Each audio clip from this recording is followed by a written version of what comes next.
찬송가 459자입니다. 누가 주를 따라 섬기려는가? 누가 죄를 떠나 주만 따를까?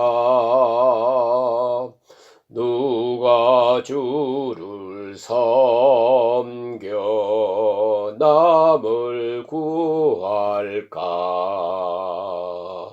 누가 주의 뒤를 따라가려나?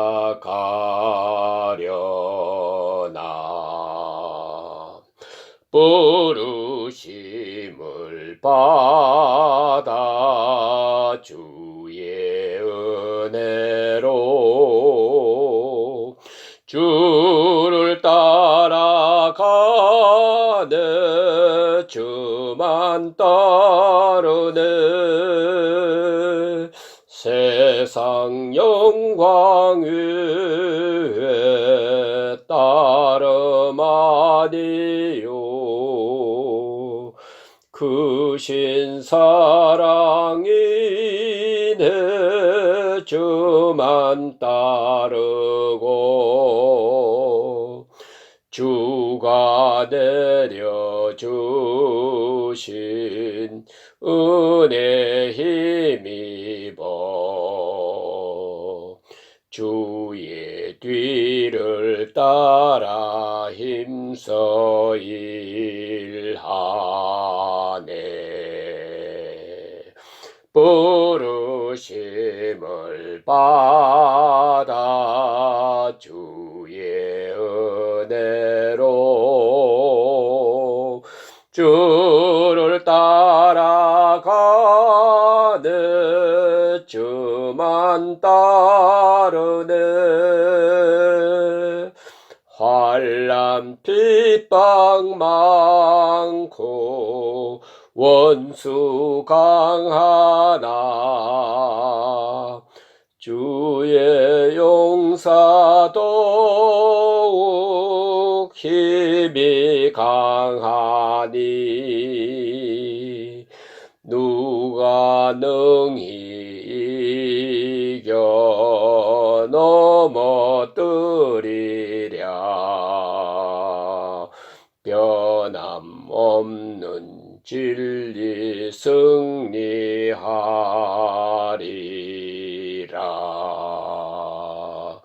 기쁜 찬송하며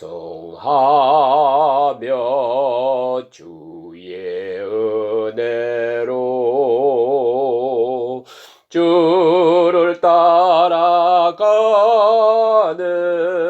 주만 따르네. 기도드리겠습니다. 은혜와 사랑이 한량없신 아버지 하나님, 진심으로 감사를 드립니다.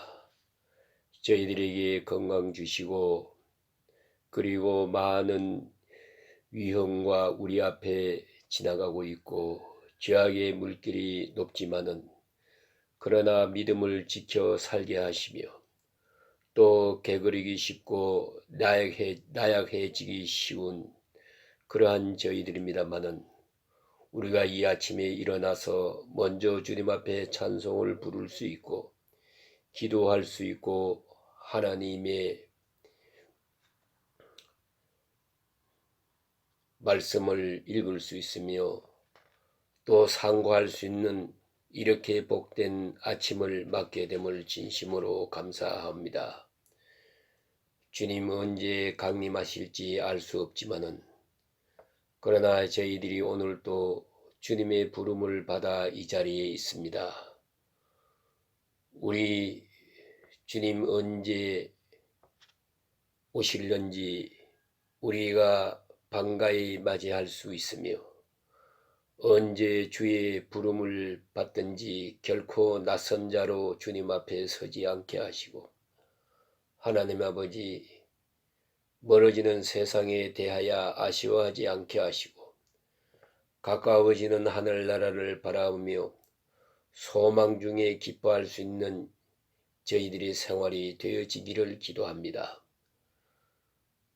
어차피 노쇠하고 병들겠지만은 하나님 앞에 나올 수 없을 만큼 약해지는 일 없기를 기도합나이다. 굳이 오래 사는 것 바라지 않습니다. 끝까지 총명 있게 살고 건강하게 살며 그리고 하나님 앞에 교회 앞에나 혹은 이웃이나 혹은 자녀들에게 꼭 필요한 자로 유익하게 쓰여지며 살아갈 수 있도록 도와주시옵기를 기도합나이다. 하나님 아버지, 이제 남은 시간에도 우리는 섬겨야 할지언정 섬김을 받아야 할 자리에 있지 않게 하시고 봉사하며 시중하며 살게 하시고 결코 시중받아야 할 그런 위치에 있지 않도록 도와주시옵기를 기도합나이다. 아버지 하나님, 오늘도 하나님 말씀이 바르게 전해지게 하시고 듣는 모든 이에게 은혜의 시간이 되게 하여 주시옵소서. 오늘 하루의 모든 삶을 주님께 의탁하옵고 예수님의 이름으로 간절히 감사하며 기도합나이다. 아멘. 오늘 주신 말씀은 전도서 9장입니다. 9장 11절서 18절까지 말씀을 제가 봉독해 드립니다.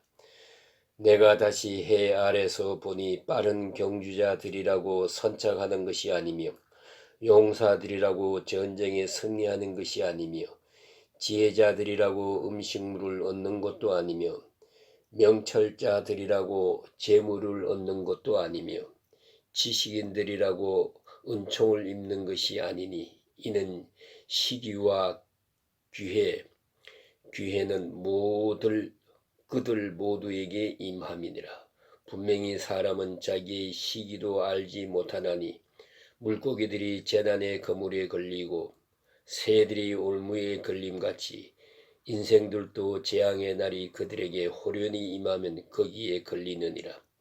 내가 또 해 아래서 지혜를 보고 내가 크게 여긴 것이 이러하니 곧 작고 인구가 많지 아니한 어떤 성읍에 큰 왕이 와서 그것을 에워싸고 큰 흉벽을 쌓고 치고자 할 때에 그 성읍 가운데에 가난한 지혜자가 있어서 그의 지혜로 그 성읍을 건진 것이니라. 그러나 그 가난한 자를 기억하는 사람이 없었도다. 그러므로 내가 이르기를 지혜가 신보다 나으니 가난한 자의 지혜가 멸시를 받고 그의 말들을 사람들이 듣지 아니한다 하였노라. 조용히 들리는 지혜자들의 말들이 우매한 자들을 다스리는 자의 호령보다 나으니라. 지혜가 무기보다 나으니라. 그러나 죄인 한 사람이 많은 선을 무너지게 하느니라. 아멘.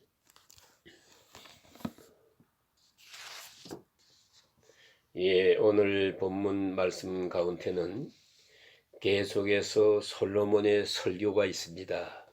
지혜, 참 지혜가 무엇인지 또 우리에게 일러주는 귀한 말씀들입니다. 오늘 본문 전반에 있는 말씀을 여러분이 이미 읽었습니다. 돌이켜 헤아려 보니 그랬습니다. 자세히 보니까 그러하더라 하는 것입니다. 빠른 경주자라고 선착하는 게 아니라 이 얼마나 참 귀한 말씀입니까? 때때로 우리는 이런 생각을 합니다. 그저 자본만 있으면 되고 지식만 있으면 되고 노력만 있으면 되고 열정만 있으면 되고 또 어떤 때는 계획을 잘 세우면 되고 또 후원자가 있으면 되고 뭔가 있으면 될 거라고 생각을 합니다. 그러나 우리는 꼭 잊지 말아야 합니다. 그래도 안 될 것은 안 됩니다. 그걸 잊지 말아야 돼요. 한때 우리 새마을 운동이란 게 있었지요. 새마을 운동, 그 많은 사람들이 그 새마을 연수원에 가서 훈련을 받았는데, 그 새마을 연수원은 만들어 놓기는 했지만은 그 가르치는 교수가 그렇게 많지를 못합니다. 또 거기에 필요한 강사, 어떤 사람이 와서 어떤 말을 해야 될지, 또 모든 사람들에게 설득력 있게 말할 수 있는 분이 많지 못해서, 예, 거기 들어가는데 문간에다가 뭐라고 써놓아 붙여놓은 거 하니까 하면 된다, 안 되면 되게 하라, 이게 슬로건이에요. 하면 된다, 안 되면 되게 하라. 그걸 딱 보고 들어가서 어느 목사 강사님이 가르치면서 한다고 다 되는 것이 아니라 그렇게 가르쳤어요. 예? 한다고 다 되는 것이 아닙니다. 여러분 아무리 계획을 해보세요. 아무리 잘해도 인간의 노력 가지고 다 되는 게 아닙니다. 그걸 잊지 말아야 돼요. 여기 보니까 빠른 경주자라고 해서 다 1등 하는 게 아니에요. 도중에 정신이 획 돌면요 안 되는 거예요. 예, 지난 옛날에 고이카와라고 하는 일본 아가씨가 그러지 않았습니까? 여자 마라톤을 하는데 마라톤 1번입니다. 예? 후쿠오카에서 하는 올림픽이었어요. 마라톤 뛰는데 이건 기록상으로 틀림없이 1등 하리라고 했어요. 마라톤은 자기가 가진 기록이 있으니까 기록대로만 되면 되는 거예요. 그랬는데 이 아가씨가 처음부터 끝까지 1등을 했어요. 그런데 꼬린 지점 3분 앞에 놓고 거의 다 됐어요. 거의 다 됐는데 2시간을 뛰는데 3분밖에 안 남았습니다. 그런데 그때 가서 정신이 핵 돌았어요. 그래가지고 인도로 뛰어들고 거꾸로 뛰는 거예요. 스피드는 여전한데 이 뇌신경에서 문제가 왔어요. 그래가지고 휘청휘청 하는 거예요. 그래서 앰뷸런스가 와서 실어갔어요. 온 일본 국민이 그걸 TV에서 텔레비에서 지켜보면서 가슴을 쳤습니다. 이럴 수가 있나? 그럴 거예요. 그 많은 날 연습하고 그 많은 날 좋은 기록을 냈고 그러지만은 현장 직전에서 바로 3분 앞두고 머리가 핵 도는데 자기가 어떻게 할 거예요? 여러분 이걸 잊지 말아야 합니다. 언제든지 예외가 있음을 알아야 돼요. 예? 내가 계획하는 대로 꼭 되는 게 아니에요. 그래서 하나님의 뜻이면 되고 아니면 안 됩니다. 바로 그런 마음을 가져야 됩니다. 이게 겸손입니다. 예? 하나님 앞에 정직하고 하나님 앞에 겸손해야 됩니다. 그걸 꼭 잊지 말아야 돼요. 뭐 넉넉하고 자기 계획이 잘 되고 또 뭐 경험도 있고 틀림없다, 확실하다. 확실한 것은 하나도 없습니다. 그걸 꼭 알아야 합니다. 확실한 것 전혀 없습니다. 언제나 그래야 합니다. 사고가 있다는 걸 잊지 말아야 해요. 그래서 우리는 항상 사고 날 수 있다는 걸 잊지 말아야 됩니다. 기도하면 되지. 당신 마음대로. 사고 나면 어떻게 되겠습니까? 언제나 사고는 있는 거예요. 내 노력, 내 계획대로 되는 게 아니에요. 이것부터 먼저 생각하고 아주 겸비하게, 겸손하게 일을 해야 됩니다. 항상 내 것도 아니고 항상 성공도 아니고 뜻대로 다 되는 것도 아니에요. 지금까지 됐지만은 안 될 수도 있어요. 그걸 꼭 알고 하나님 앞에 겸손하게 행해야 됩니다. 그래서 오늘 본문은 그것을 말씀합니다. 자, 빠른 경주자의 기록을 가졌다고 해서 꼭 1등 하는 것도 아니고, 유력자라고 해서 전쟁에 승리하는 자가 아닙니다. 아주 훈련이 잘 된 군인이지만은 반드시 승리하는 것 아니에요. 또 지혜라고 해서 식물을 얻는 것도 아니고, 명철자라고 해서 재물을 얻는 것도 아닙니다. 예? 지식이 있는 자라고 해서, 익숙한 능력이 있는 자라고 해서 은총을 얻는 것도 아닙니다. 왜 그러느냐? 시기와 기회가 있다고 그랬어요. 때가 있습니다. 때를 만나야 됩니다. 그리고 하나님이 주시는 때가 있어야 됩니다. 하나님의 총명을 주셔야 되고, 또 하나님이 허락하셔야 되고, 나 혼자서 되는 일이 아니잖아요. 전체가 하나님의 경륜 속에 있기 때문에 그 큰 경륜 속에서 나라고 하는 작은 인생이 가는 것입니다. 그런 거로 이 폭풍이 밀어 닥치면요, 나도 당하는 거지. 나라고 해서 거기에서 피할 길이 있는 것은 아니라 그 말입니다. 그런 거로 시기와 기회가 모든 자에게 임함이니라. 예? 생각지 않는 재난도 있고 그래서 그래요. 예? 그러나 여러분 잊지 마세요. 사람에게는 우연이 있습니다. 그러나 하나님께는 우연이 없습니다. 다만 필연일 뿐입니다. 잠깐 볼 때는 우연이지요. 먼 훗날에 생각하면요, 그건 다 필연이었어요. 그런 일이 있어야 했습니다. 이걸 잊어서는 안 돼요. 우리가 순간순간 1시간만 놓고 볼 때도요, 왜 이런 일이 있나 답답하고 괴롭고 그래요. 그렇지만은 좀 더 먼 훗날에 되돌아와서 깊은 신앙 속에서 생각해 보세요. 이 일은 있어야 했어요. 반드시 그러해야 했어요. 그것이 오늘이 있기 위한 축복의 출발점이었어요. 그걸 잊어서는 안 됩니다. 그런 거로 우연은 없습니다. 여기서 우리는 하나님 앞에 정직하게 행해야 합니다. 그래서 여기 보니 대저 사람은 자기의 시기를 알지 못하나니, 아주 귀한 비유의 말씀을 들었어요. 물고기들이 재난의 거물에 걸리고 새들이 올무에 걸림같이 사람이 그렇습니다. 에? 물고기가 거물에 걸리지요. 에? 물고기가 마음대로 헤엄을 치지만은 생각지 않는 그물에 걸려요. 또 새가 올무에 걸리는 것처럼 이와 같이 인생도 재앙의 날이 호련히 임하리라.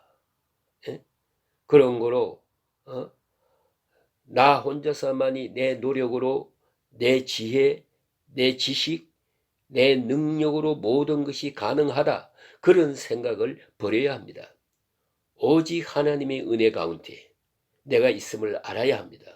그리고 내가 수고할 수 있는 것도요, 하나님이 주신 것입니다. 능력도 내가 만일에 지혜가 있어도 하나님이 주신 지혜예요. 내가 건강을 가졌어도 하나님의 선물로 주신 것입니다. 여러분 아시는 대로 건강을 위해서 내가 노력한다고 다 됩니까? 예? 그래서 어떤 부인이 서울대학 가정과를 나왔는데, 그래서 온 가정을 아주 위생적으로 합니다. 그래 음식을 차려놓고 요거 먹어라, 요거 먹지 마라. 온 집안이 그 부인 때문에 얼마나 시달리는지 몰라요. 들들 볶는데요. 짜게 먹지 말라, 맵게 먹지 말라, 영양가를 갖추어 먹어야 한다. 그래 하던 분이 본인이 위암에 걸렸어요. 그러게 제가 위암에 걸리다니요. 있을 수 없는 일이래요. 내가 얼마나 철저하게 살았는데 그러던 거예요. 여러분 그걸 아셔야 됩니다. 그러니까 우리는 언제나 모든 것을 은총으로 받아야 돼요. 오늘 아침 눈을 떴어요. 이 자리에 나오는 것도 내 의지보다는 하나님이 내게 주신 큰 축복이라고 하는 그 마음으로 임해야 한다는 것입니다. 예?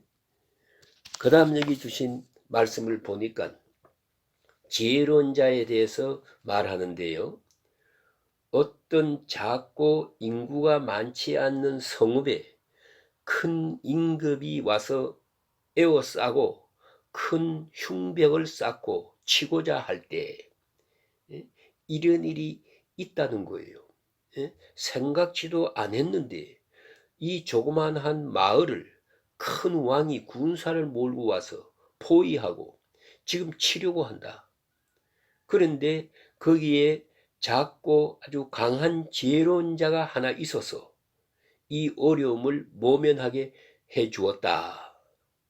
그런데 사람들은 이걸 기억치 못하더라 하는 거예요. 지혜로 문제를 풀었다는 것입니다. 우리나라에도 그런 옛날부터 내려오는 역사 얘기가 있습니다. 어떤 왕이요, 조그마한 마을을 쳐들어갑니다. 쳐들어가면서 포위를 했어요. 그래 보니까 칠만한 가치가 못 되는 것 같아. 이거 뭐 전쟁이란 거 하다 보면은 양쪽에 희생이 많은 것 같은데 그럴 것 없어. 싸워 볼 만한 가치가 없다고 해서 그런 이야기를 했다고 합니다. 이 왕이 하는 말입니다. 너희 도성에 내가 한 수수께끼를 내가 풀만한 사람이 있으면 내가 물러가고 수수께끼를 풀지 못하면 내가 너희를 칠 거다. 그래서 그 수수께끼를 하게 되는데 꼭 같은 말을 두 마리 가져갔어요. 말 두 피를 갖다 놓고 어느 쪽이 새끼고 어느 쪽이 어미냐 그거예요. 똑같이 생긴 두 마리를 놓고 어느 쪽이 새끼고 어느 쪽이 어미냐 이렇게 물었어요. 이걸 대답해야 되겠는데 그 고을원님이 돌아다니면서 이거 해결할 길이 없나? 아무도 몰라요. 그런데 그 중에 한 사람이 제가 알아볼게요. 그리고 집에 돌아가서 집에 계신 나이 많은 어머니가 계시는데 그 어머니에게 지금 이런 일을 당했는데요. 우리가 어떻게 하면 해결하겠습니까? 그 어머니 말씀이 야, 이 미련한 놈아 그것도 모르느냐. 여물을 주어봐라. 먹이를 주어 보면은 먼저 먹는 놈이 새끼다. 그러더래요. 이건 경험이지요. 언제나 짐승이 새끼를 사랑해서 새끼가 먼저 먹고 그 다음에 어미가 먹거든요. 그래서 먹이를 주어보라. 여물을 주었어.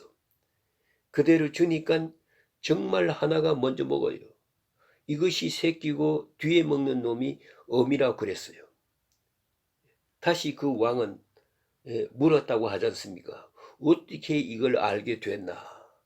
아니 저는 몰랐습니다. 제 어머니가 말씀해 주셨습니다. 그때 그 도성을 치려고 했던 그 왕이 이런 생각을 했대요. 저렇게 지혜로운 자가 있는 마을, 그리고 그 어머니의 지혜를 받을 수 있는 효심이 있는 그러한 이 마을을 쳐들어갔다면 내가 하나님께로부터 벌을 받을 거다. 그런 거로 돌아가자. 그랬대요. 그래서 전쟁 없이 면했습니다. 자, 조용하게 큰 문제를 해결했습니다. 바로 이런 지혜자가 있어서 나라도 되고 세상도 바로 서는 거예요. 그러나 사람들은 이런 지혜자를 알아보지 못해요. 이 사람에게 누가 표창할 사람도 없고요. 기념비 세워줄 사람도 없어요. 그러니 이런 숨은 지혜자가 있는 지혜자들을 통해서 모든 세상은 이렇게 바로 설 수가 있는 것입니다. 그래서 여기 보니 이렇게 말하고 있지 않습니까? 이 가난한 지혜자를 기억하는 사람이 없었도다 그랬어요. 이 가난한 지혜자를 기억하는 사람이 없도다. 그러므로 내가 이르기를 지혜가 힘보다 낫다마는 가난한 자의 지혜가 멸시를 받고 그 말이 신청되지 아니한다 하였느니라. 확실히 세상은 지혜로 살아요. 숨어있는 지혜자에 의해서 삽니다. 하찮은 말 같지만은 그 조그만한 지혜를 보면서 우리가 경제도 되고 사회도 되는 거예요. 그러나 이상한 것은요, 이러한 가장 귀중한 가난한 자의 지혜자의 그 신청이 세상에서는 묵살되는 거예요. 그리고는 뭐 굉장한 일을 하는 것 같고 권세 잡은 사람들이 이 사람들이 우쭐대고 앞서서 호령을 하고 있지만은 사실은 말 없는 조용한 지혜자, 그게 중요한 것이지요. 그에 의해서 살아가는 것입니다. 그런 거로 우리는 이런 숨은 지혜자를 소중히 여겨야 하겠고, 우리는 큰 권세자는 못 돼도 숨어있는 가난한 지혜자의 역할을 다 해야 되겠다 하는 그런 말씀이고요. 그 다음에 마지막 17절 말씀을 보니까 조용히 들리는 지혜자의 말이 우매자의 어른의 호령보다 나으니라. 조용히 들리는 지혜자의 말, 여기 귀를 기울여야 됩니다. 큰 소리만 들어서는 안 됩니다. 뭐 격려하는 것만 중요한 게 아니에요. 조용히 들리는 말, 세상에는요, 이 사건이란 게 그렇습니다. 터져야 사건이지. 터질 뻔한 것은 사건이 아니거든요. 죽어야 사건이지. 죽을 뻔한 건 사건이 안 돼요. 예? 예. 여러분 죽을 뻔한 것 신문에 난 거 봤습니까? 예. 그건 진짜 사건인데 예? 그건 신문에 안 납니다. 사건이 되지 않아요. 죽어야 사건이 돼요. 그러나 우리는 어디다 귀를 기울여야 되느냐 하면요, 죽을 뻔한 것, 그게 진짜 중요한 거예요. 예? 이렇게 해서 어떻게 해서 면했는지, 어떻게 해서 이런 일이 있었는지, 이 중요한 지혜의 말에 귀를 기울여야 돼요. 이걸 알아야 합니다. 그러하므로 내가 지혜로운 자가 될 것이고, 그래서 어른의 호령보다 조용한 지혜자의 말에 귀를 기울이는 그러한 지혜로운 자가 되어야 할 것이다 하는 말입니다. 지혜자가 무기보다 나으니라. 옛날 우리나라도 그런 말이 있었어요. 힘센 아들보다 말 잘하는 아들을 두라 그랬어요. 예? 주먹 센 아들, 사고만 치는 거예요. 그보다 말 잘하는